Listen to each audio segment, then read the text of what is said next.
Hello, I am Plutarch, a historian, biographer, and moral philosopher of ancient Greece. One of my enduring observations is this: an imbalance between rich and poor is the oldest and most fatal ailment of all republics. This statement reflects a truth that transcends time, a warning about the dangers of inequality and the social decay it brings to nations that value freedom and shared governance. When I wrote these words, I was observing the great republics of antiquity, particularly Athens and Rome. Both rose to unparalleled heights of power and culture, yet both were brought low by the widening gap between the wealthy elites and the struggling masses. Inequality bred corruption, fostered discontent, and ultimately tore the social fabric apart. In Rome, for example, the concentration of wealth in the hands of a few patrician families led to the erosion of civic virtue, widespread exploitation, and the eventual collapse of the republic into imperial rule. Now, centuries later, this lesson remains painfully relevant. In today's world, economic inequality is again one of the greatest challenges facing societies. The richest individuals and corporations wield unprecedented influence, often bending laws and policies to serve their interests, while the majority struggles with rising costs, stagnant wages, and diminished opportunities. This imbalance not only undermines social cohesion, but also erodes trust in democratic institutions.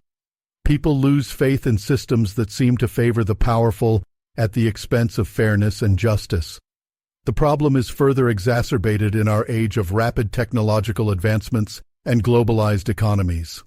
Automation and artificial intelligence threaten to displace millions of workers, while misinformation and propaganda sow division, distracting from the real issues of structural inequality. Instead of addressing these disparities, many governments remain paralyzed or complicit, allowing the gap between rich and poor to grow wider.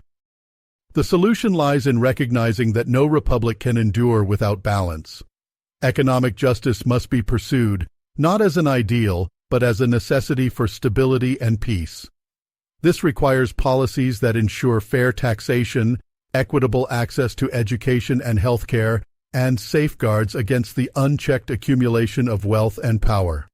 Most importantly, it requires a citizenry that is informed, vigilant, and committed to holding leaders accountable.